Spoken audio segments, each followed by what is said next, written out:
l'IA, c'est le même pour toutes. Et ce qui fait la différence, c'est que chacune va y mettre ce qu'elle est en tant qu'être humain unique. L'écrivain français François Rabelais disait à son époque, science sans conscience n'est que bruit de l'âme. Je vois qu'on se comprend bien ici. Ça fait plaisir. Alors, depuis 4 années que j'évolue au sein du département affaires juridiques et contentieuses du port autonome de Pointe-Noire, il y a une question qui n'a cessé de grandir parce qu'on parle beaucoup depuis un moment déjà de tout ce qui va être smart port connecté, port intelligent. Et la question qui me revenait donc depuis 4 années déjà maintenant, c'est pourquoi en fait mon entreprise qui a cette vocation-là à devenir un smart port, à devenir un port connecté, un port intelligent, vraiment quelque chose de grand à l'échelle de l'Afrique, pourquoi elle ne mettait pas les investissements qu'il fallait dans son capital humain, donc en moi. Notamment quand on parle d'IA. Pourquoi est-ce que je ne suis pas formée en fait en termes d'IA? Je me suis posé vraiment cette question parce que c'est pas logique. C'est pas logique. On veut arriver à quelque chose, et surtout nous les femmes, on veut aussi faire partie de ce train-là en fait qui avance très vite. Et pourtant on n'est pas invité à prendre place dans les vannes. Ce décalage-là entre la volonté de nos institutions de vouloir acquérir de nouvelles technologies et de l'autre côté l'absence d'investissement dans nous qui sommes le capital humain qui rend nos défis en fait à cette volonté en fait de devenir plus grand était quelque chose qui constitue un angle mort qui n'était pas traité du tout. Cette question-là, personne ne la traite, personne n'en parle. C'est comme si on l'avait dit tout à l'heure. Je ne sais pas pourquoi, en tout cas, moi, je suis allée creuser là-bas. C'est pas un secteur comme un autre vis-à-vis de l'IA. C'est un secteur qui est éminemment humain, et surtout, c'est un secteur où la donnée est un outil pilier. Par exemple, tout ce qui va être donné pour savoir si le port est performant, le nombre de conteneurs EVP traités par année, les délais d'attente en termes d'escale, le nombre de tonnages de marchandises. Toutes ces données-là, en fait, font en sorte qu'on peut mesurer si le port autonome de Pointe-Noire est efficace telle année, moins efficace telle autre. Et on vous rassure, on est très efficace. Ça va de mieux en mieux. Merci. Alors, il existe une lacune dans la littérature disponible sur l'IA. Je ne sais pas si vous en avez rendu compte, mesdames. La littérature sur l'IA va beaucoup nous vanter les mérites de l'IA. L'IA va vous apporter ci, l'IA va vous permettre d'aller plus vite, l'IA va vous permettre de dégager du temps, de vous organiser autrement. Personne ne parle en fait de l'impact de l'IA sur les personnes qui vont l'utiliser, notamment sur les femmes. Personne n'en parle. L'impact psychologique. Tout ce qui va être absorption des tensions qui vont être générées en fait par la mise en place de ce nouvel outil-là, personne n'en parle. Encore un autre angle mort que je vais vous traiter.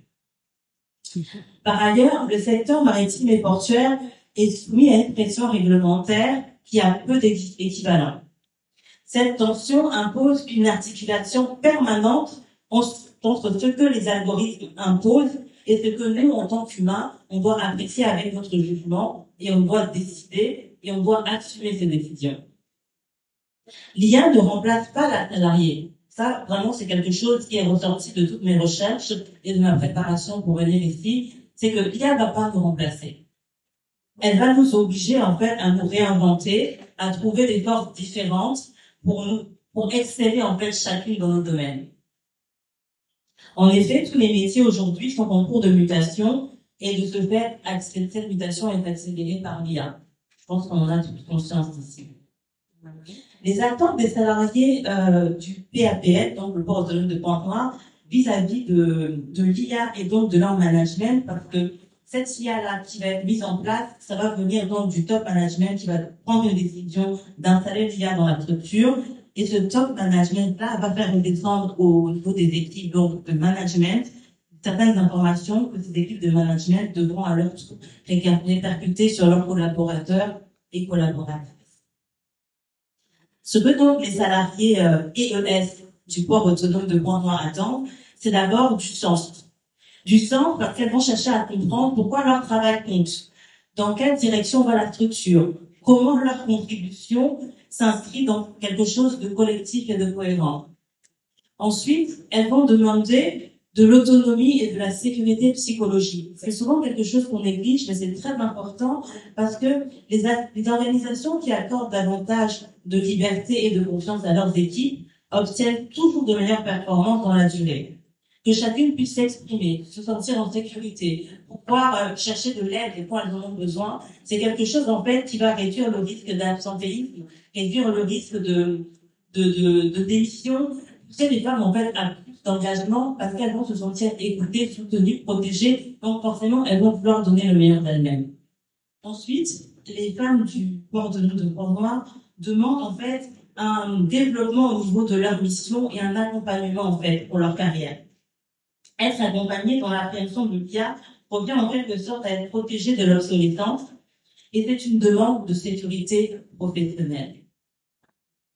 L'IA générative, même dans ses versions les plus sophistiquées, en fait, mesdames, elle n'est pas intelligente.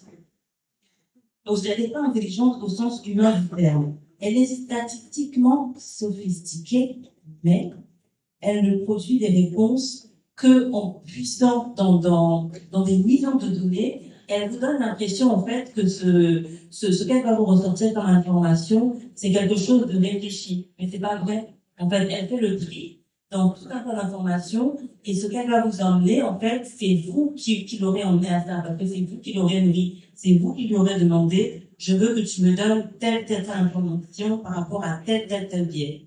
Donc, il y a, en fait, mesdames, n'ayons pas peur, sans nous, il n'y avait rien.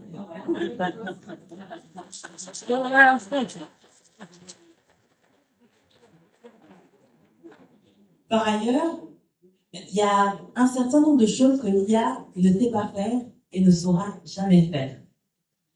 Alors, l'IA ne saura jamais ressentir qu'une salariée est à bout avant qu'elle ne l'exprime. L'IA ne saura jamais sentir la tension, l'attente dans une équipe. L'IA ne saura jamais ajuster son ton, ajuster son rythme, ni son registre en temps réel, selon l'état émotionnel de son interlocutrice. Qu'on monte, qu'on descende, l'IA ne pourra jamais faire ça. Les leviers pour optimiser les performances de chacune avec l'IA. J'en ai identifié 4. J'ai identifié 4 leviers pour les dames pour optimiser nos performances avec l'IA. Le premier d'entre eux, et je pense que c'est le plus important, mesdames, c'est la formation. Former des salariés à l'IA, que ce soit de l'exécution à l'encadrement, parce qu'au fond, au niveau de Pointe-Noire, on a un découpage, en fait, qui fait qu'il y a l'exécution, il y a l'encadrement, il y a la maîtrise. Donc, en fait, toutes les catégories socio-professionnelles au sein du port doivent être touchées par la formation. Et cette formation doit être adaptée à chacune. On ne peut pas disposer de la même formation, même si on doit disposer de la même information. Alors, cela signifie en fait qu'il faut donner à toutes les clés pour comprendre ce que l'IA fait, ce qu'elle ne fait pas, pour que ces dames puissent interagir efficacement avec les autres outils dont elles disposent déjà, pour qu'elles puissent exercer leur jugement face aux solutions proposées par l'IA sans en devenir dépendantes.